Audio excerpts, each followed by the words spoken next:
অনেকদিন শুধু অন্যদের নিয়েই ভেবেছি, কার কার মন খারাপ, কে কাঁদছে, কাকে কি বললে কষ্ট পাবে, এইসব ভেবে ভেবে নিজের দিকে তাকানোই হয়নি। অথচ যেদিন ভেঙে পড়লাম, কেউ জিজ্ঞাসাও করলো না আমি কেমন আছি। তখনই বুঝলাম, নিজেকে ভালো না বাসলে কেউ এসে আপনাকে জড়িয়ে ধরবে না।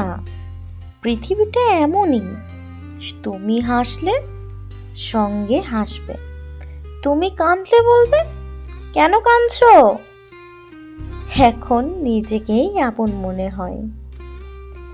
এইরকম আরো নতুন নতুন ভিডিও পেতে আমার চ্যানেলটি সাবস্ক্রাইব করুন আর হ্যাঁ আমাকে আরো এগিয়ে যেতে সাহায্য করুন যাতে আপনাদের সামনে আমি আরো নতুন নতুন ভিডিও আনতে